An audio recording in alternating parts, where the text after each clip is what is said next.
The Life Healthcare was previously known as Afrox Health and relisted on the JSE in June 2010.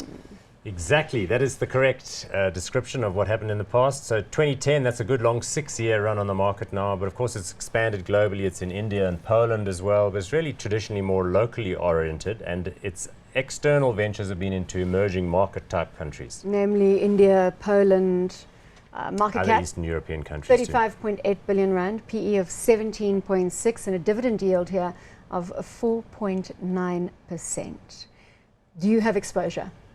No, not at the moment. So I have mentioned there's a lot of value in the hospital sector, but some hospital groups I think offer even more value than Life Healthcare, but it's still at the cheaper end of the spectrum with a lot of opportunity, but there have been some disappointments as well.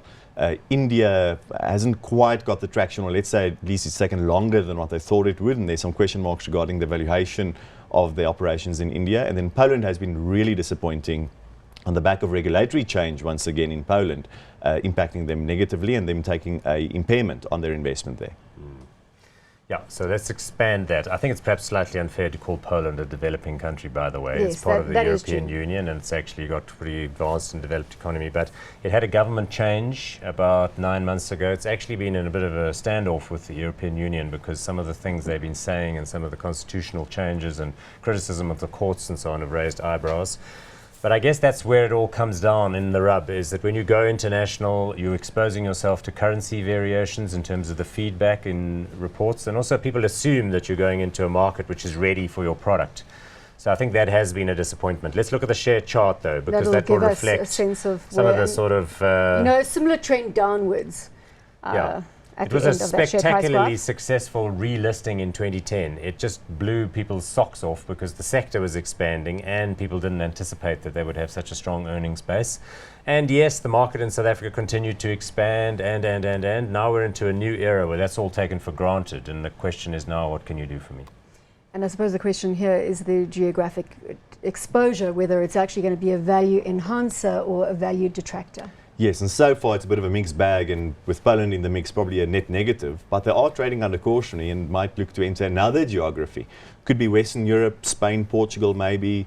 But we'll wait to see what the acquisition is that they might announce. I like the management here. Andre Meyer was with one of the medical aid schemes. I keep forgetting which one, but then he joined them as the CEO. So he knows the other side of the fence. Remember, a lot of the profitability in the hospital groups relates to what they're allowed to charge and have paid for by the medical aid. So that's a critical and very difficult relationship. So he knows it from both sides of the fence.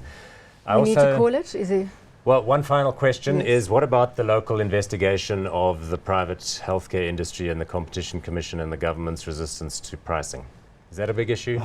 It sounds like it's one of those where it's such a big, complicated issue, then it's not an issue. So the Commission is still busy. You actually have no idea how it's going to impact any of the stocks. It doesn't exactly. seem to be gathering momentum. No, it doesn't. And I think the key will be not the hospital groups necessarily and the medical aids necessarily, but the influence of the doctors. And we wait to see what the Commission does, but I don't expect any material negative impact on the hospital groups themselves. It's such an obvious point to say, but the public sector needs to be better. So the state can keep itself busy for a good few decades trying to improve the quality of state-owned healthcare and then worry about knocking the private sector much later. Hot or not?